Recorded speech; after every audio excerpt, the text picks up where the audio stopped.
Be ready. 5 seconds.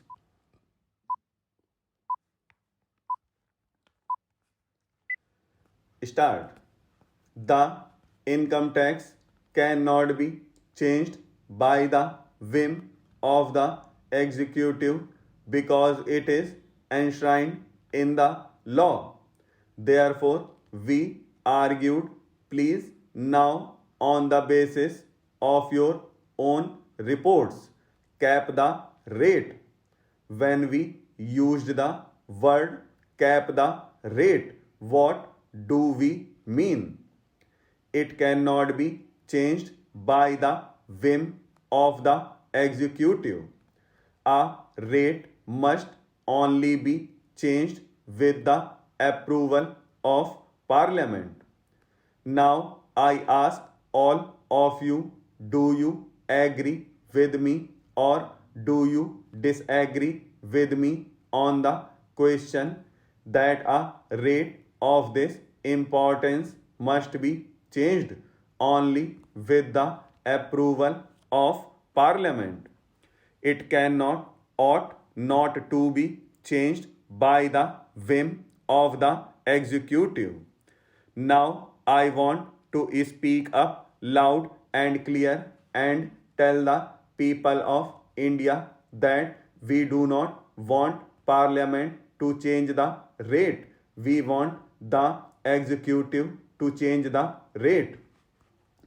The people of India expect low indirect taxes. There are a lot of people, a lot of corporates I have seen in the last few days speak up of passing the GST bill. It does not matter to them whether the rate is 18 or 20. They will pass it on to the consumer.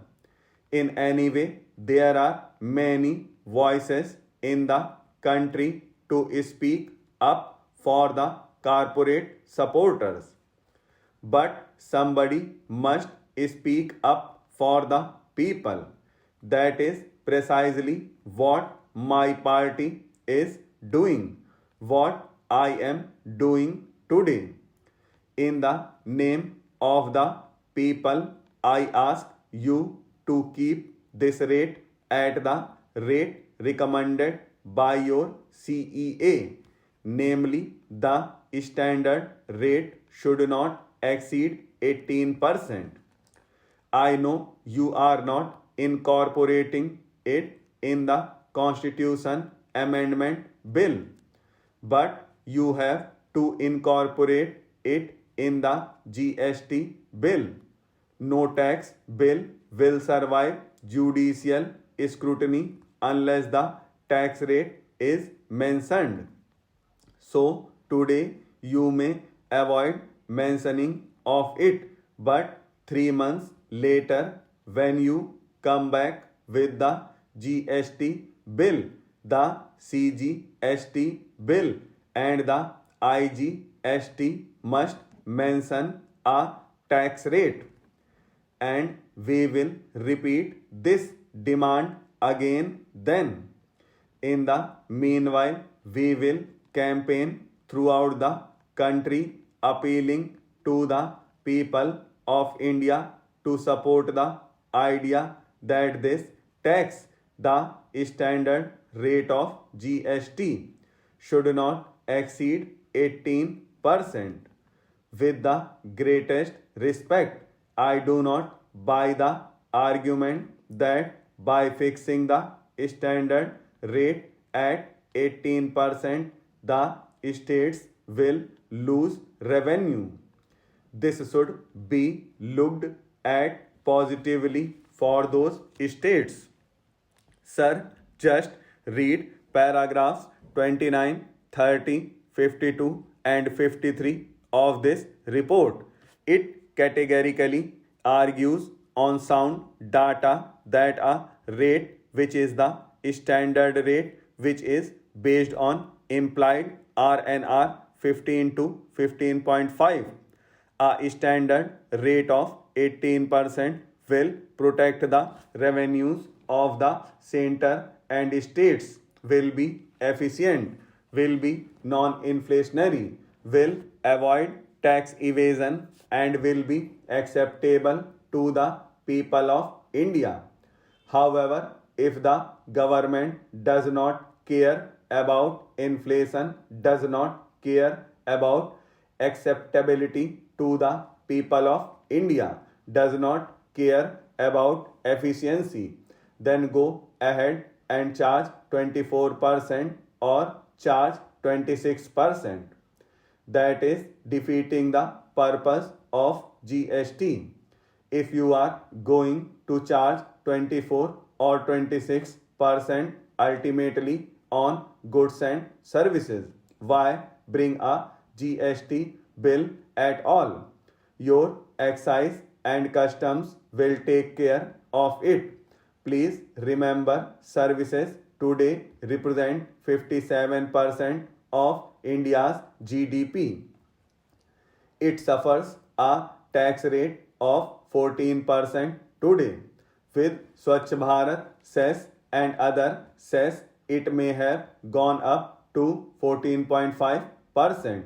But if you suddenly jack it up to something like 24%, it is hugely inflationary.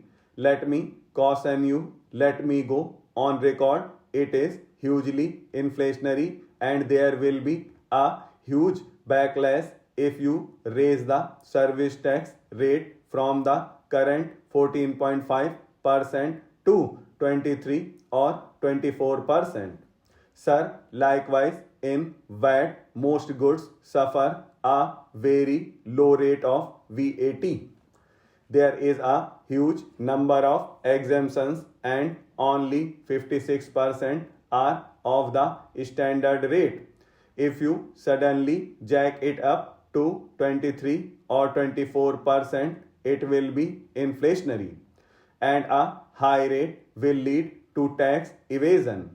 A high rate will mean an inefficient system. So I would urge the government to reflect on it again. Yes, we have today agreed because I believe even the government has not made up its mind on what the RNR is. The government and the state ministers are not agreeable on what the RNR is. In the last meeting that took place the last Tuesday, according to our information, there was a clever cleavage, a disagreement between the state finance ministers on the one side and the union finance minister on the other. I cannot believe that they have not agreed on RNR. They are going back to their drawing board and work on the RNR. I do not know. Perhaps within the government there is a disagreement between the revenue department and the economics division. Eventually, you will have to come to an agreement.